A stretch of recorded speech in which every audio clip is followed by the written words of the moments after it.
Assalamualaikum warahmatullahi wabarakatuh. Kepada yang terhormat Ibu Syarif Fitrah MPD selaku dosen mata kuliah etika, yang saya banggakan juga teman-teman semua yang telah menonton video ini yang saya cintai. Puji syukur marilah kita panjatkan kepada Allah Subhanahu wa taala dan salawat serta salam semoga tercurahkan pada Rasulullah Shallallahu alaihi wasallam. Hari ini kelompok kami kelompok 1 tugas 3 akan memaparkan materi tentang organisasi profesi bimbingan dan konseling. Langsung saja, materi yang pertama akan disampaikan oleh rekan saya.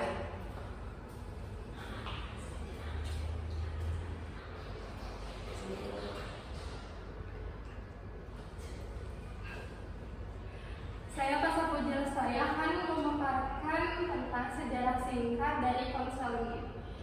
Konseling adalah profesi pada abad ke-20.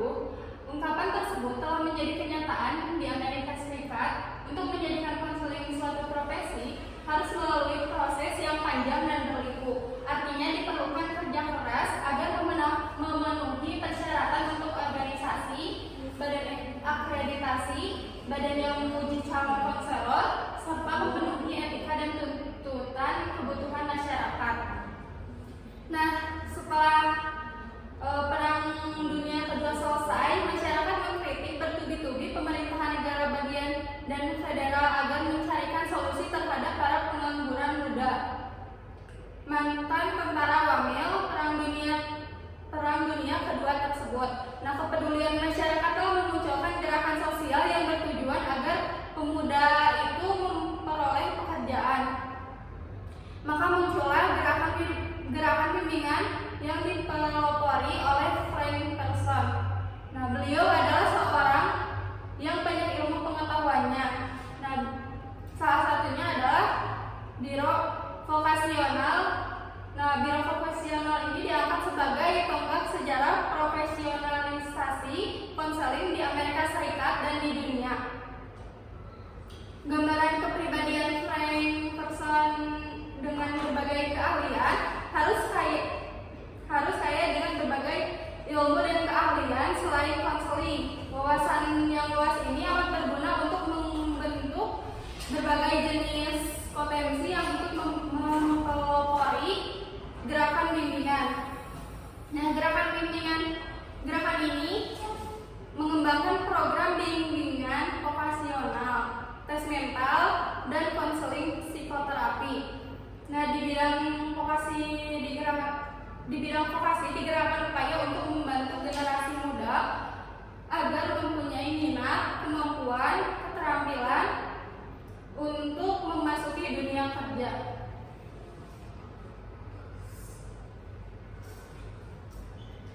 Di sini ada perkembangan profesi konseling. Perkembangan profesi konseling modern terjadi pada saat Carl Rogers mulai mengembangkan teorinya client-centered therapy. Konseling ini mengembangkan potensi klien, harus menghargai dan memberdayakan kalian untuk mencapai kemandirian, kreatif, produktif, dan klien dapat memecahkan masalahnya sendiri sehingga dia merasa bahagia. Nah, dalam isu profesional ini muncul standar-standar yang mendasari profesi seperti etika, teknis, prosedur, dan banyak hal yang berhubungan dengan budaya dari klien yang dihadapi. Nah, dengan kata lain konseling yang profesional tidak mungkin dilakukan oleh siapa saja. Nah, akan tetapi harus menguasai ilmu, teknis, kode etik, dan budaya. Hal ini diatur oleh pemerintahan adalah standar-standar legal yang berhubungan dengan keputusan pengadilan sehubungan dengan kerahasiaan untuk melindungi klien dari konselor atau psikolog atau profesi lainnya yang berhubungan dengan keselamatan manusia. Nah, menurut Brown and Lane ada 4 bidang kegiatan kegiatan yang berhubungan. Yang kesatu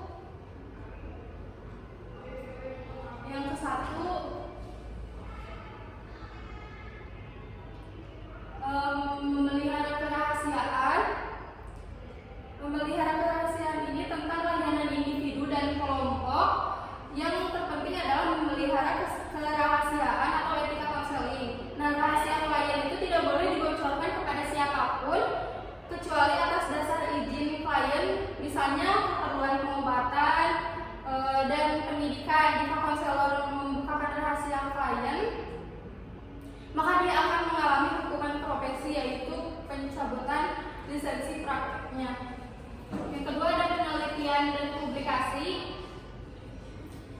Nah, ini tetap berkaitan dengan etika profesi. Nah, artinya ada batasan hak orang lain yang diteliti sehubungan dengan kerahasiaan. Nah, hak pribadi yang mana hal itu mendapatkan perlindungan dari hukum legal negara. Yang ketiga ada kegiatan atau pengajaran. Kegiatan atau pengajaran, pelatihan, dan internship di luar kampus seharusnya diteruskan dengan seminar dan lokal karyanya. Nah, ini merupakan hal yang harus dilakukan konselor atau psikolog agar profesi konseling ini masih memerlukan perjuangan yang panjang, karena sampai saat ini di negeri ini profesi tersebut masih belum seperti yang diharapkan. Karena ada yang harus dipertimbangkan, yaitu yang kesatu pendidikan calon konselor, yang kedua pelatihan untuk mencapai kredit poin tertentu sehingga lulus ujian profesi. Yang ketiga sambutan masyarakat pengguna dan masyarakat ilmiah. Selanjutnya akan dijelaskan. Baik, perkenalkan, nama saya Sita Sapira. Materi yang selanjutnya itu tentang kode etik konseling. Untuk menjadi konselor profesional, tidak cukup hanya memiliki ilmu, keterampilan, dan kepribadian belaka, tetapi harus memahami dan mengaplikasikan. Pada saat ini, konselor sedunia menggunakan KEK. KEK itu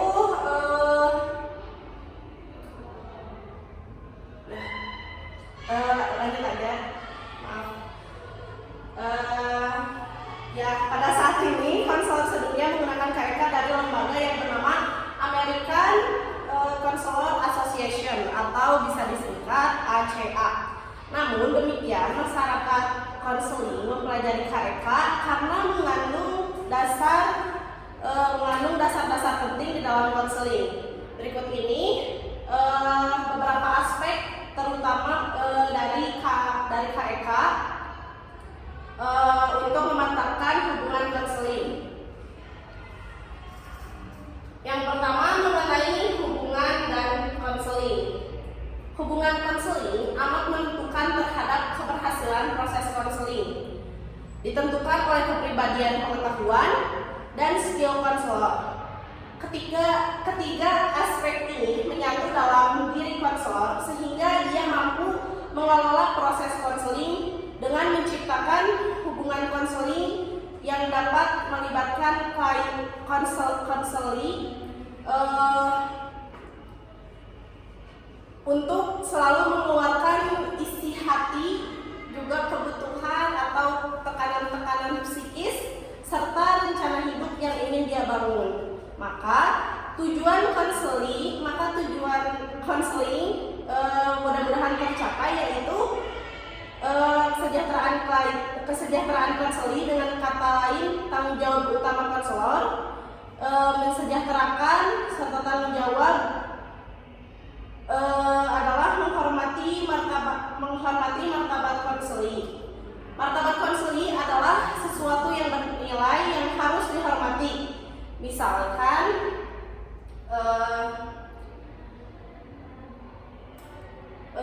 mungkin seorang pria yang martabatnya karena kedudukannya sebagai bapak atau pengusaha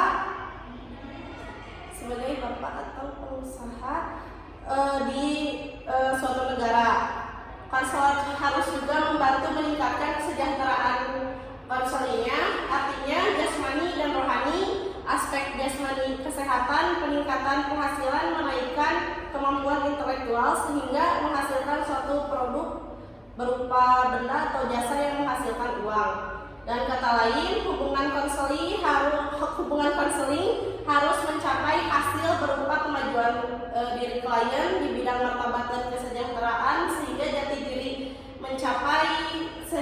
jati diri konseling mencapai puncak titik garis baru di samping dua hal tersebut. Hubungan konseling juga harus dapat meningkatkan pertumbuhan dan perkembangan konseling, yaitu konseling meningkatkan minatnya di kehidupan untuk mencapai kesejahteraan. Di samping itu, ketergantungan terhadap konselor dapat dihindari. Masalah ini adalah hal yang paling besar di dalam hubungan konseling karena jika dia selalu bergantung kepada konselor, maka jati diri dan kreativitasnya akan hilang. Lalu yang kedua ada menghormati perbedaan atau respecting diversity. Di sini ada non-diskriminasi. Konselor tidak boleh membeda-bedakan konseling tentang agama, ras, warna kulit, usia, jabatan, jenis kelamin atau yang lainnya. Karena ini adalah tindakan negatif yang akan tercela jika konselor melakukan hal yang seperti itu. Sebab perbuatan ini akan menuai celaan dan menjauhi profesi ini oleh klien-klien lainnya. Manfaat tindakan non-diskriminatif akan meningkatkan popularitas profesi dan penghargaan masyarakat terhadap konseling akan naik. Dengan kata lain, akuntabilitas konselor menjadi nanjak.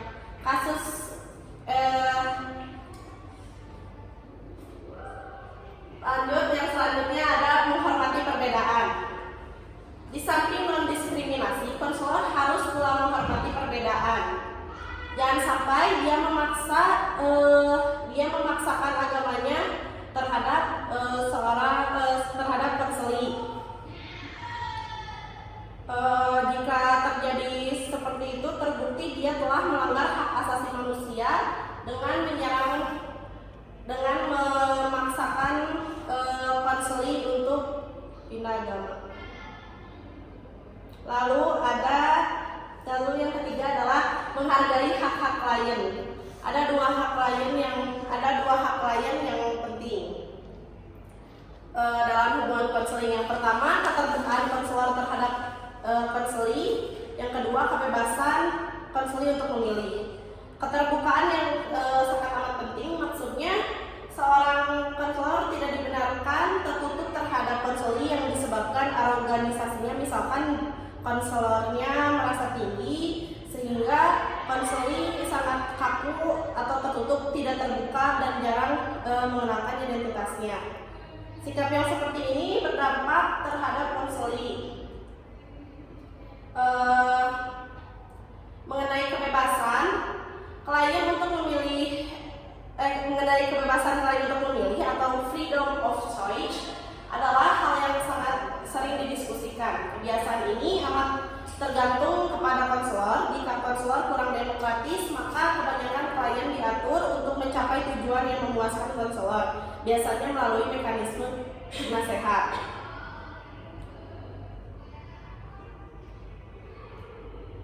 Hal yang erat kaitannya dengan hubungan konseling adalah menghormati atau menghargai konseling sebagai orang yang berpotensi untuk berkembang. Konselor tidak boleh memanfaatkan atau mengorbankan konseling untuk kepentingannya.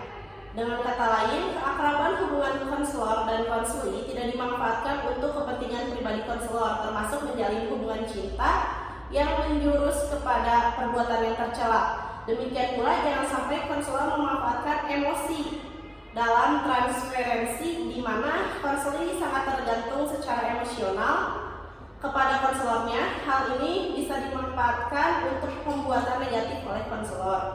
Berkaitan dengan menghormati klien, sebagaimana dikemukakan tadi, adalah menghormati nilai-nilai klien seperti nilai pribadi, keyakinan, dan hak-haknya. Tidaklah sepantasnya konselor memaksakan prinsip hidup dan sikap kepada klien. Artinya, berilah klien kesempatan dalam mengembangkan sikap dan potensinya secara positif. Materi yang selanjutnya akan disampaikan oleh rekan saya.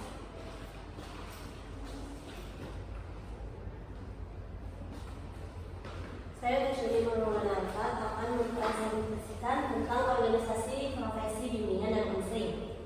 Di sini organisasi profesi bimbingan dan konseling yaitu profesi adalah pekerjaan yang membutuhkan pelatihan dan penguasaan terhadap suatu pengetahuan khusus.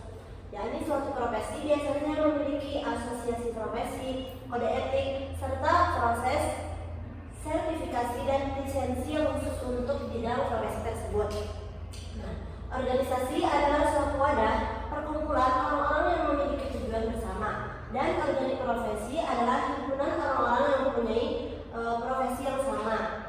Tujuannya yaitu dapat dirumuskan ke dalam tridharma organisasi profesi yang saling bersangkutan dan saling menunjang satu sama lain. Yaitu yang pertama ada pengembangan ilmu dan teknologi profesi. Yakni perkembangan suatu profesi terutama dari segi ilmu dan teknologinya yang menjadi jaminan akan terus tegaknya profesi dengan selalu menyesuaikan diri terhadap tuntunan lingkungan dan masyarakat yang selalu berubah-ubah dan berkembang. Oleh karena itu, profesi sangat penting dengan berkembangnya ilmu dan teknologi berkenaan profesi yang dimaksudkan. Nah, yang kedua yaitu pengembangan pelayanan.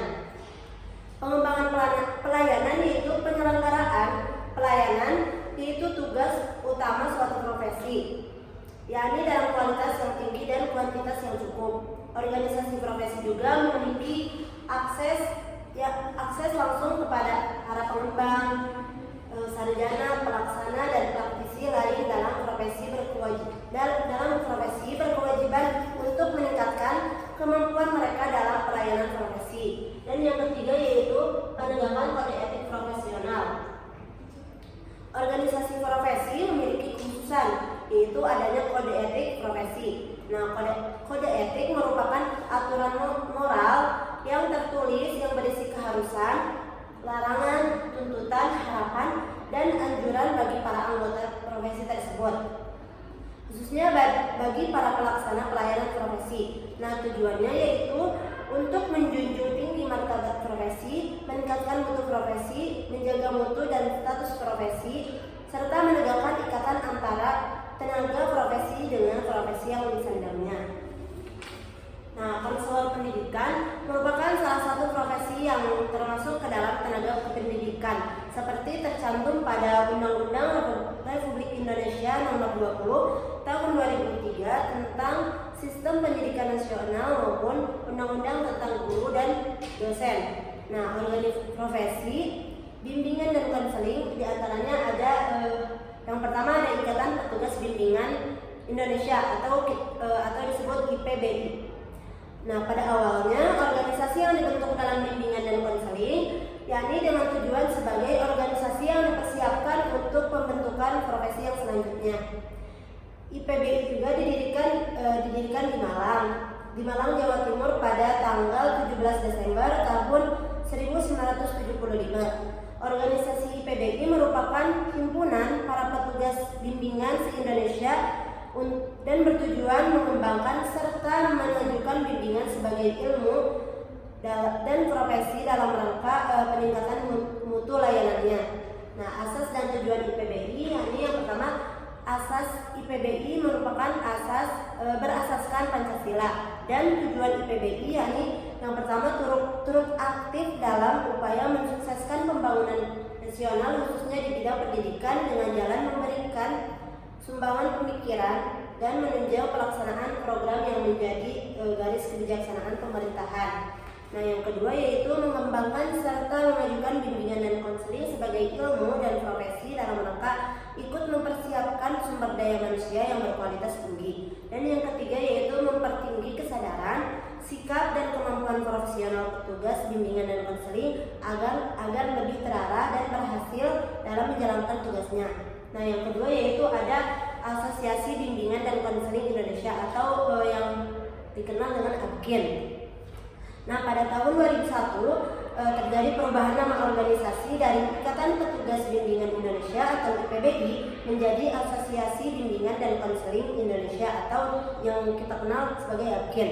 Nah, kemunculan nama itu dilandasi oleh pemikiran bahwa bimbingan dan konseling harus tampil sebagai profesi yang mendapat pengakuan dan kepercayaan publik. Nah, organisasi ABKIN ini berasaskan Pancasila dan tujuan ABKIN sama dengan tujuan IPBI.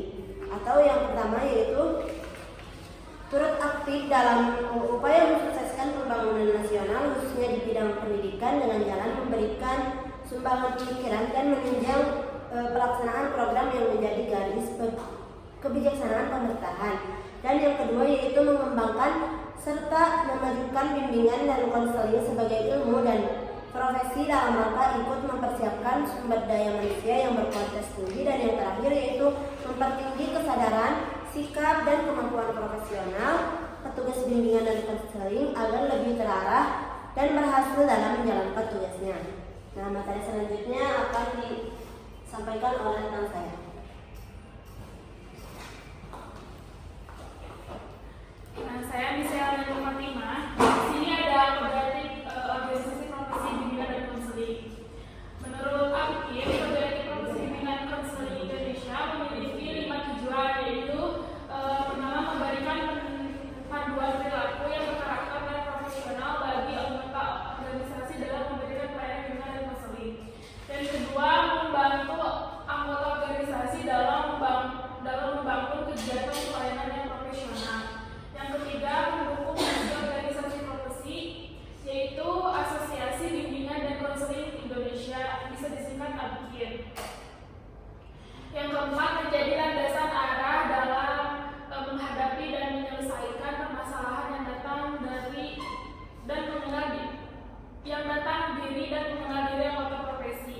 Yang kelima, melindungi anggota asosiasi dan sasaran layanan atau konseling.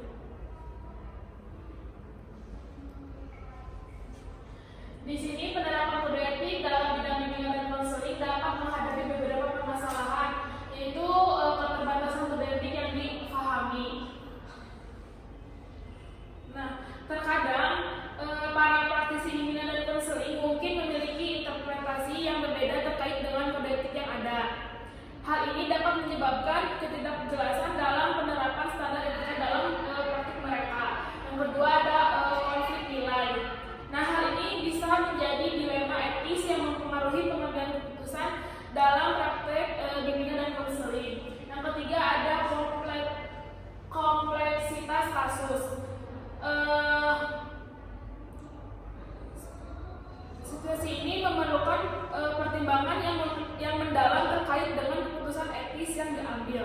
Dan yang keempat, kurangnya pengetahuan atau pemahaman. Nah, kadang-kadang praktisi bimbingan dan konseling ini mungkin kurang memahami secara mendalam isi dari kode etik yang berlaku. Kurangnya pengetahuan terkini tentang perkembangan etika dalam profesi mereka. Yang kelima, ada tekanan eksternal. Tekanan eksternal ini atau faktor-faktor eksternal seperti tekanan dari klien, lembaga tempat bekerja, atau pihak terkait lainnya dapat mempengaruhi kemampuan seseorang konselor untuk mematuhi kode etik dalam situasi tertentu. Yang keenam ada keterbatasan sanksi atau konsekuensi. Nah, penerapan kode etik dalam bimbingan konseling ini merupakan pemahaman mendalam, refleksi diri yang kontinu, dan persiapan untuk mengatasi situasi etis yang kompleks dengan memperhatikan nilai-nilai dan prinsip yang diatur dalam kode etik profesi. Selanjutnya ada indikasi.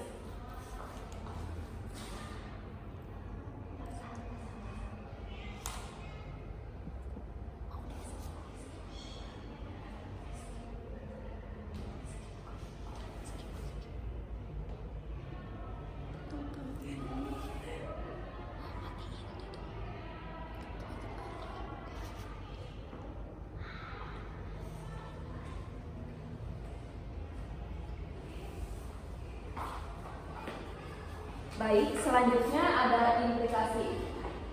Organisasi profesi bimbingan dan konseling adalah lembaga atau asosiasi yang mewadahi para profesional di bidang bimbingan dan konseling. Tujuan utamanya adalah untuk mengembangkan, mengatur, dan mendukung praktik-praktik terbaik dalam bidang ini. Nah, organisasi ini biasanya memiliki kode etik, standar praktik, dan seringkali berperan dalam meningkatkan mutu pendidikan, pelatihan, dan riset dalam bimbingan konseling.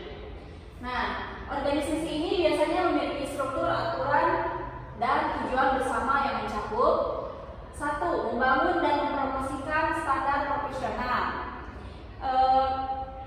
Bahwa organisasi profesi bimbingan dan konseling ini menetapkan dan mempromosikan standar profesional yang tinggi dalam praktek-praktek konseling dan dalam praktek-praktek bimbingan dan konseling. Ini mencakup kode etik yang mengatur perilaku etis para anggotanya. Nah, yang kedua itu adalah pelatihan dan pengembangan profesional. Mereka menyediakan pelatihan, sumber daya, dan kesempatan untuk membangun profesional bagi para anggotanya. Ini membantu para konselor dan bimbingan untuk terus meningkatkan keterampilan dan pengetahuan mereka. Yang ketiga adalah advokasi dan perlindungan konsumen. Organisasi ini dapat berperan dalam melindungi hak dan kepentingan klien dengan mengadvokasi praktik-praktek yang aman dan efektif, serta menangani keluhan atau masalah yang muncul selama proses konseling. Nah, yang keempat ada jaringan dan kolaborasi. Anggota organisasi ini dapat terhubung dengan rekan-rekan seprofesional, berbagi pengalaman, dan membangun jaringan yang dapat mendukung pertukaran pengetahuan dan dukungan dalam pekerjaan mereka. Yang kelima ada pembinaan dan sertifikasi. Nah, beberapa organisasi mungkin memiliki program pembinaan atau sertifikasi untuk mengakui keahlian dan kepatuhan terhadap standar tertentu dalam praktik bimbingan dan konseling. Nah, di sini ada implikasi dan dari eksistensi organisasi bimbingan konseling, meliputi: pertama, ada peningkatan kualitas layanan. Nah, dengan menetapkan standar dan memberikan pelatihan, organisasi ini berkontribusi pada peningkatan kualitas layanan yang diberikan kepada klien. Yang kedua, perlindungan hak dan kesejahteraan klien. Mereka memastikan bahwa anggotanya mengikuti kode etik dan standar etis, sehingga melindungi hak dan kesejahteraan klien. Nah, yang ketiga itu ada pengembangan profesional. Organisasi ini mendukung pertumbuhan dan perkembangan profesional para konselor dan bimbingan melalui pelatihan dan sumber daya. Nah, untuk yang terakhir, komunikasi profesional. Anggota mendapat manfaat dari dukungan kolektif, pertukaran pengalaman, dan jaringan yang membantu meningkatkan kualitas pekerjaan mereka. Dengan demikian, organisasi profesi bimbingan dan konseling memainkan peran penting dalam mengatur dan mengembangkan praktik bimbingan dan konseling, melindungi klien, dan memberikan dukungan pada para profesional di bidang ini. Baik, sekian dari kelompok kami. Mohon maaf apabila ada kesalahan. Sebelumnya, jika ada yang ingin bertanya, boleh ditanyakan di kolom komentar yang ada di Google Classroom. Sekian. Wassalamualaikum warahmatullahi wabarakatuh.